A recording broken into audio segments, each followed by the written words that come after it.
Dan kata para ulama dalam bab mimpi, siapapun yang mimpi hewan-hewan yang 7 ini, ular, kalajengking, raja wali, gagak, tikus, kemudian anjing buas dan cecak. Ya. Berarti menandakan ada orang-orang yang buruk yang sedang mendekati dia. Seperti disebutkan oleh Ibnu Sirin rahimahullah, orang mimpi digigit tikus atau didekati tikus atau kalajengking atau ular. Ini berarti ada penjahat atau orang-orang fasik, lawan jenis yang buruk yang mau mendekati dia. Termasuk kalau orang istikharah, minta petunjuk kalau dia mau menikah lalu dia mimpi salah satu hewan ini, berarti yang jadi calonnya kemungkinan punya makna ke sana. Ini dijelaskan oleh Ibnu Sirin rahimahullah dalam Ta'wil Mimpi atau masalah ta'wil mimpi, karena hewan-hewannya disuruh bunuh. Ya, disuruh bunuh. Seringkali juga orang kalau kena sihir, mimpinya pasti salah satu dari 7 hewan ini. Dia mimpi kalajengking kah, dia mimpi ular kah, dan seterusnya.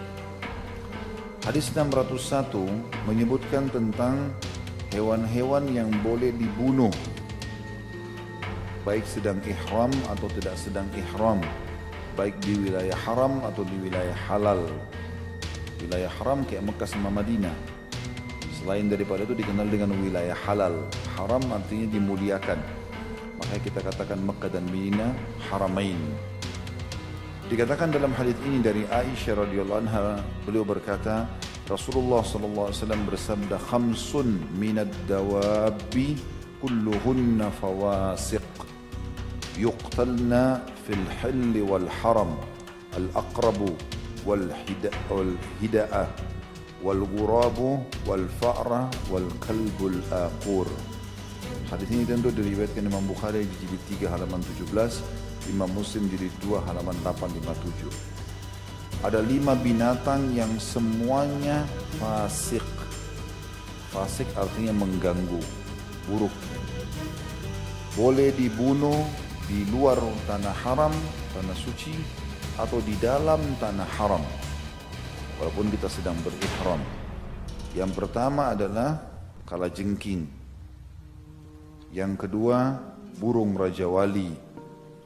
Yang ketiga, burung gagak.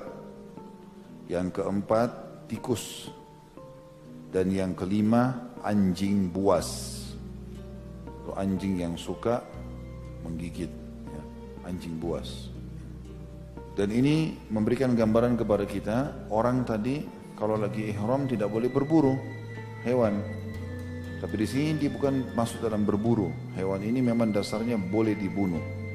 Bahkan ada hadis lain di bab solat yang menjelaskan bolehnya seseorang membunuh ular dan kalajengking dalam solatnya.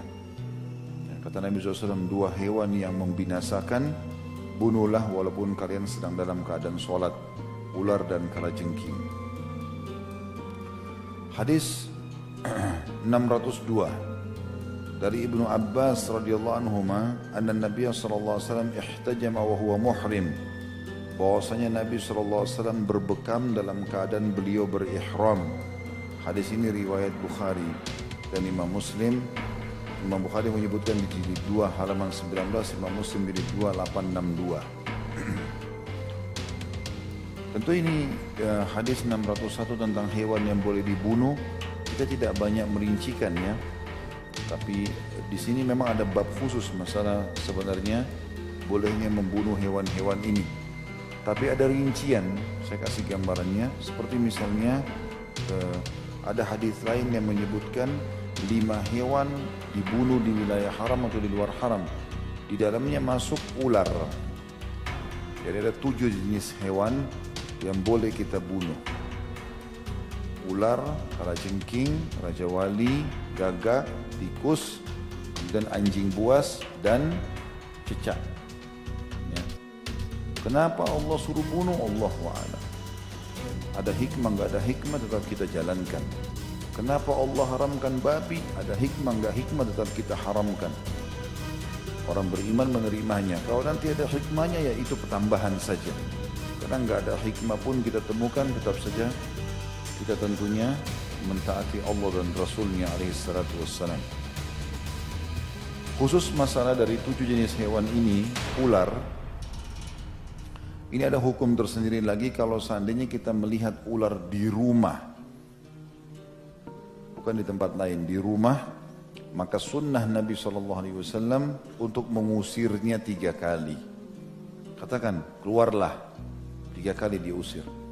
Karena kata Nabi SAW, kalau kalian temukan ular di rumah kalian, maka ingatkanlah 3 kali.